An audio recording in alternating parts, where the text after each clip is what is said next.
Hey guys, and welcome back. We are on to the second episode of Commander Keen. Commander Keen in Invasion of the Vorticons, episode 2. The Earth explodes. Okay. So, in the last part of the first game, we found our ship parts from the surface of Mars, which had been stolen by the Vorticons. On returning to Earth, we discovered a Vorticon mothership looming above the planet.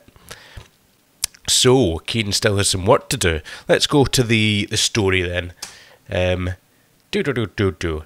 Commander Keen in Invasion of the Vorticons.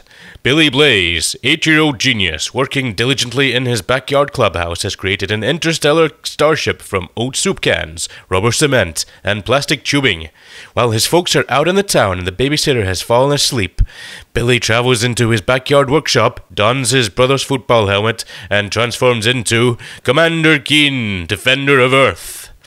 In his ship, the Bean with Bacon Mega Rocket, Keen dispenses galactic justice with an iron hand. In our last episode, Commander Keen foiled the Vorticon plot to strand him on Mars, recovering all of his ship's parts back from the evil Vorticons. It was dangerous, but simply a preamble to the terror that follows in Episode 2, The Earth Explodes. His parents think he's asleep, but there's no time for napping. A Vorticon mothership is poised above Earth, preparing to destroy every major city with their deadly Tantalus ray. Keen must sneak aboard the ship and stop each Tantalus team from their terrible task. If he fails, the Earth explodes. Of course, this will mean he won't have to get home in time for school. The Earth or no school? It's quite a choice. After much deliberation, Keen decides to save the Earth anyway. Don't miss an action-packed second of this exciting episode in the Commander Keen trilogy. What Keen must do. As Commander Keen, you must reach and destroy each X-14 Tantalus ray, powered by cells from the big purple space amoeba. The Tantalus control rooms... Space amoeba? The Tantalus control rooms are located on various parts of the ship. You start in the ship's galley and must find items to help you on your quest. When you blasted your way on board, you found a nearly empty Vorticon hyper pistol, the weapon of the Vorticon warrior elite. If you could grab some more of those. You still have the pogo stick from your Mars adventure, so yeah, we've got that all the time now. Information on the Vorticons. All the Vorticons are controlled by the Grand Intellect, some mysterious being on planet Vorticon 6.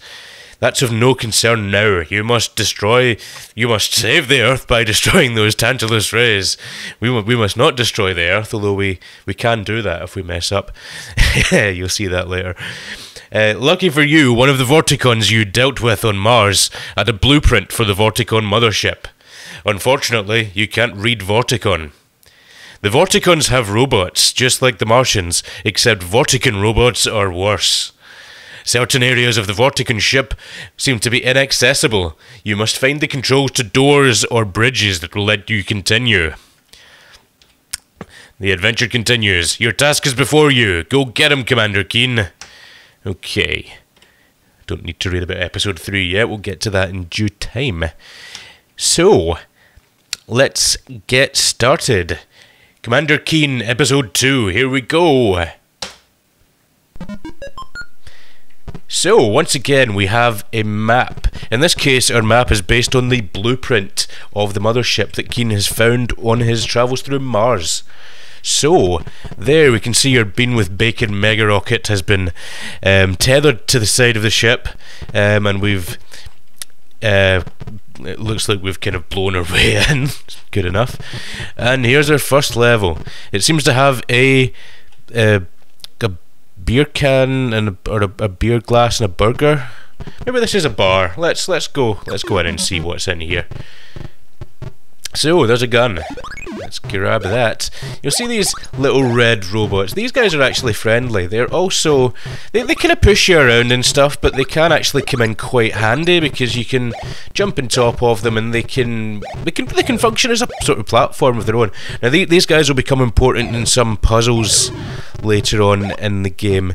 There's a few more puzzly moments than there was in the first episode, so there's a few levels that are actually quite tricky to figure out, but we'll see. Another thing that you'll notice here, instead of cans of Pepsi, we have cans of Vorticon, I believe it's called, and you can stand on top of them, and that is at times useful.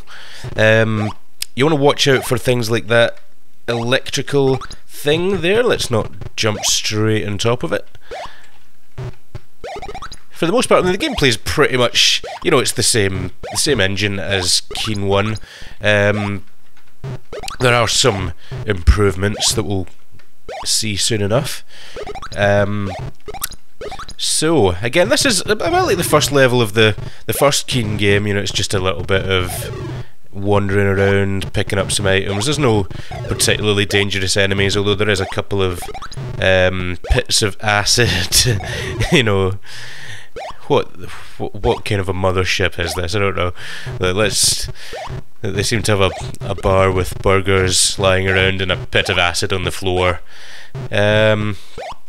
Yeah, so other than that, I mean, everything's pretty much the same. So we have our extra lives when you get a certain number of points. We have 8 pistol shots at the moment, and in this time, instead of collecting items for a ship, we are aiming to save all of the targets. So at the moment, the mothership has its Tantalus rays trained in several major cities across the surface of the Earth, and we have to save all of them. So let's get out of here and get on with that. So you'll see that there's standard galactic alphabet stuff written all over the ship. Not totally sure what all this stuff means, but let's go in here. Why not? This seems to be some sort of engine room, perhaps. No. Doop. Let's. Oh, you can kill these guys as well, but quite often you don't want to kill them because they can actually prove useful at times. Unlike the Yorps in Keen 1, where they were mostly just kind of annoying, these guys can actually, you know, sometimes you actually need them to get through levels. There's one in particular where you actually need to use one. You have to guide it to a wall and use it as a platform to get up to a key. Now this, obviously we've just died, so let's ignore that. You'll see up there, that's one of the improvements in the Keen 2 compared to the Keen 1 version of the engine, is we now have moving platforms, and these can sometimes even be turned on and off by switches, which is another new improvement here. It's possibly a little strange saying new improvements on a game that's about 25 years old, but never mind. So let's head up here, grab the Vorticola, and let's see if we can. Oops! Let's see if we can get up there without dying. Now that seems to be the exit. Okay,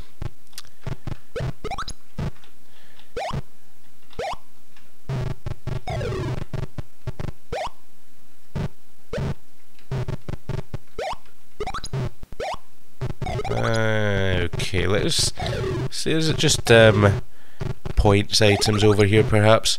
Oh, right. There's one of the new robots from Keen 2. These guys are nasty. You do not want to get in the way of that thing.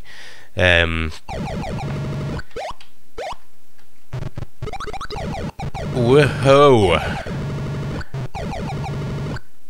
Yeah, you really don't want to get in the way of that thing. Fortunately, their movement is a little bit more predictable than the ones from Keen 1, because these guys will generally go all the way to the left until they bump into something, and then they'll go all the way to the right, so you can safely jump down behind them when they're doing that. Which is quite a relief, to be honest. Otherwise these guys would be an absolute nightmare. See, if these guys moved around as randomly as the tanks from episode 1, they would be crazy difficult to get past.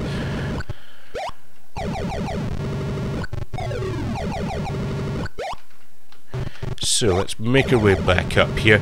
Once again, I'm not going to go too crazy trying to pick up every item in the game. Some of them are just too ridiculously placed. There's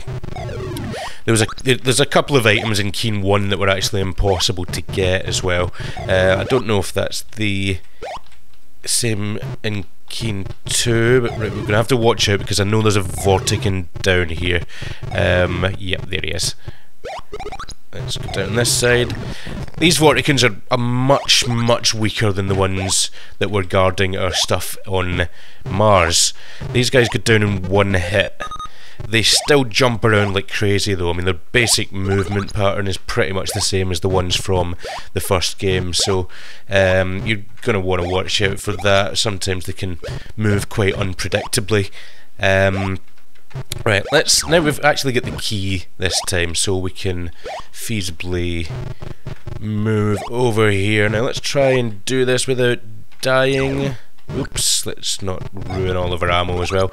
I'm not going to bother going back for that bear, because it's just too stupid. We've made it to the exit, let's not jeopardise this. So let's head out of here. And there we go. The first couple of levels have been completed. So we still haven't found any of the Tantalus rays, but we will continue to wander around the mothership in the next episode. So I'm going to call this the end of the video here, but hopefully I will see you again for the next part. As always, if you've enjoyed this, feel free to give us a like, leave us some feedback in the comments, and if you want to subscribe to see more of this stuff, that would be very much appreciated. Thanks a lot for watching, guys, and I hope to see you again. Take care, catch you later.